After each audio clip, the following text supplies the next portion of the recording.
Hey, what is going on there, Guardians? Evade here and welcome back to the channel. Today we have a bunch of information to talk about involving the Season of Opulence, a new Bungie reveal for a upcoming expansion, details on how the Chalice of Opulence will work, some of the new weapons, and much more.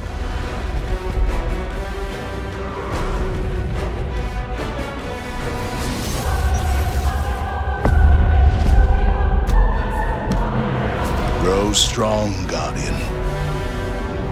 Prove your worth.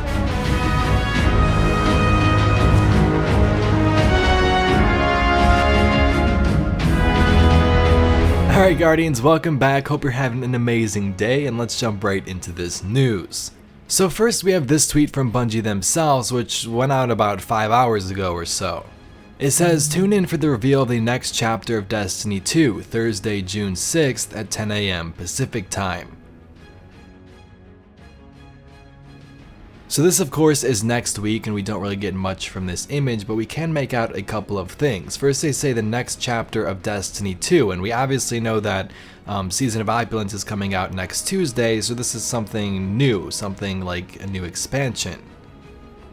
Now, previous leaks from Anon the 9 and other sources have stated that there won't be a big expansion this year, and it's just going to be another season pass for year 3 of Destiny 2. Now, while that did seem like a possibility, and we know this isn't Destiny 3 because they say the next chapter of Destiny 2, in my opinion, this is something I can definitely see happening. We've had a big expansion, every year after the major releases, and this is sort of like the Rise of Iron period for Destiny 2, so maybe we'll get a new expansion. The other option beyond that is them just discussing the future of Destiny in general. Maybe things like, hey, Activision isn't here anymore, this is how we're going to take the franchise moving forward, and maybe even add things like cross-play or cross-save within future installments. Now, if we take a look at the image in the background, we can't make out much. I can change the brightness and stuff to try to give you a better look at it. And it's kind of hard to tell what's going on here. Some people see mountains, some people say water, and they're like, hey, this could be around Titan. And others have seen ice and snowcaps, suggesting, hey, maybe it's on Enceladus.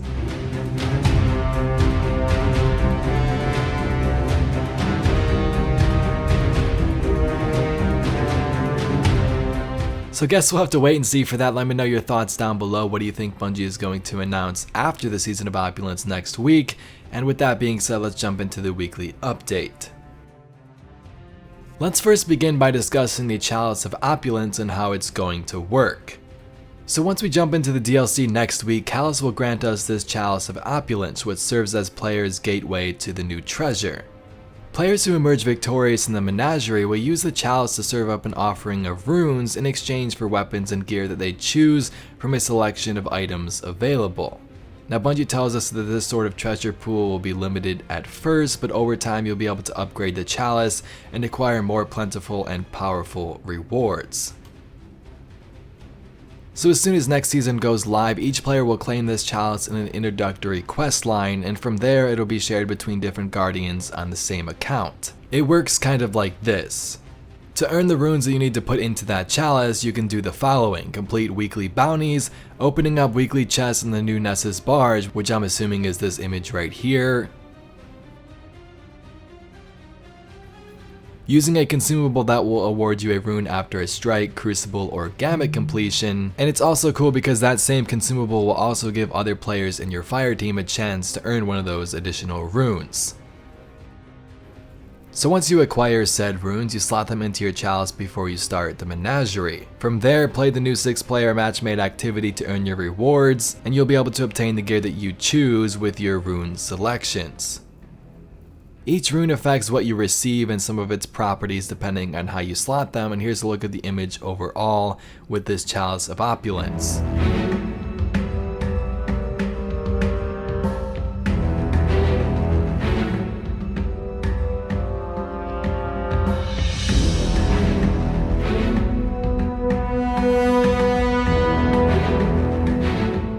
Now that's not all. Apparently we'll be able to upgrade this chalice by completing a new triumphs and bounties, and that will award you a new currency called Imperials.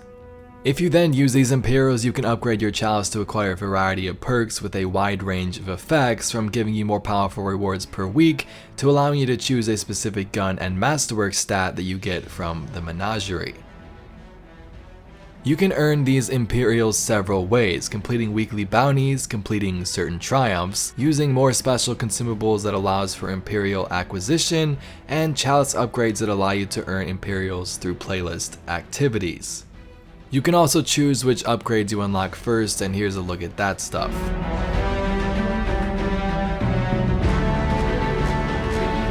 So if you're a little confused, here's an example Bungie gave. Let's say you wanted to earn a random roll for the beloved sniper rifle with handling as the masterwork trait. So your first step would be to use the rune of jubilation, any red rune and any purple rune. This rune configuration is your freebie. Bungie says they're excited for the community to come together and uncover combinations for each menagerie reward. Next, we have a little bit more information on those new pinnacle weapons coming to the season of Opulence. First up, we have the Wendigo GL3, which is the Vanguard pinnacle weapon. This one, as mentioned before, when you pick up an orb of light, it increases the next grenade's blast radius and damage. But unlike most of the drum grenade launchers in D2, this one comes with a blinding grenade as its magazine option for some added utility to shut down those teleporting Taken captains or the Cabal gladiator about to get in your face. You can carry up to 6 grenades enhanced by explosive light, so be sure to not let any of those orbs of light slip through your fingers when you've got this weapon equipped. Next up, we have the Revoker, which they describe as a kinetic, aggressive sniper rifle. For Revoker's perk, the Reversal of Fortune, missing a shot returns the bullet to the magazine after a short duration. Now they say Revoker was built with the mindset that you should always go for it, but keep in mind the Reversal of Fortune can only return a single bullet at a time. Along with that unique perk, the sniper also has a custom low zoom ambush scope and also snapshot for close quarters battles. Acquiring Revoker will not require reaching Fabled rank in competitive. Players instead will need to earn 3,500 total glory points, and you won't lose progress when losing a match. And lastly, for Gambit, we have the Hush Solar Precision Combat Bow. Hipfire precision hits grant a massive draw speed bonus for a short duration. So this weapon is going to be for those Guardians who proclaim mastery with the combat bow. Archer's Gambit pays out significantly better than Archer's Tempo, but it's going to take a more skilled hand to get the most out of it, so definitely make sure you make those shots count. And lastly, here we have some updates on the Sandbox. The first thing that's the most notable is that fusion rifles are going to be getting a buff.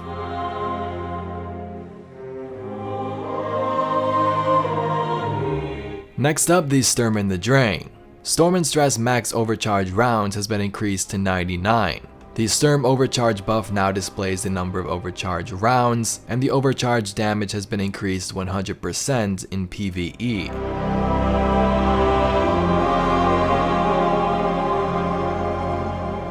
For swords, the ammo capacity is increased to a max of 70, and the starting ammo has been increased by 10. Black Talon's aerial projectile ammo cost has been increased from 3 to 4, and there's been a whole host of other changes you can pause and look at here if you'd wish. It's just not worth mentioning all these because they're little changes.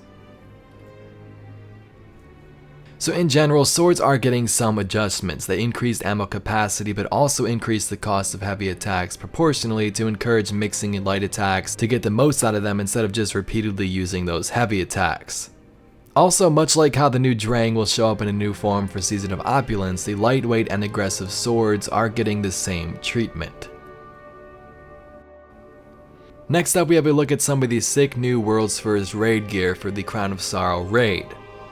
Those 6 Guardians that get lucky enough to place first will receive a belt, and if you're just a little bit behind and you complete the raid in under 24 hours, you'll receive this Heavy is the Crown emblem, and also a chance to get your own raid jacket if you beat the raid before the weekly reset on June 11th.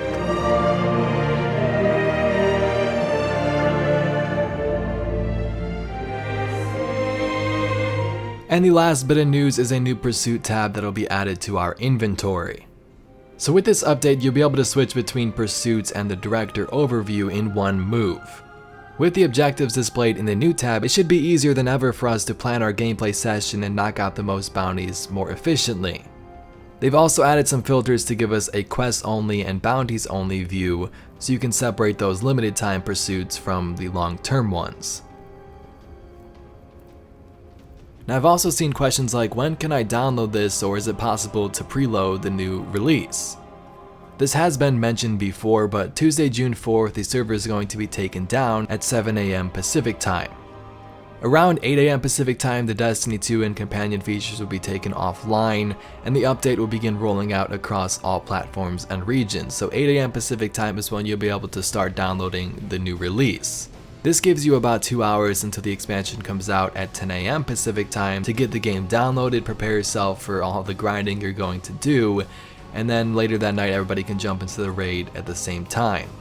In case you are having trouble though, Bungie lists a bunch of solutions here on their website, and definitely be sure you remember it or check back if you're having some issues.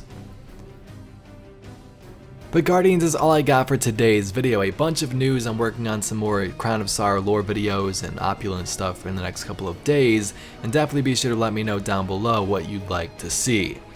Anyway, thank you very much for watching. My name's Evade, and I'll catch you Guardians in the next one.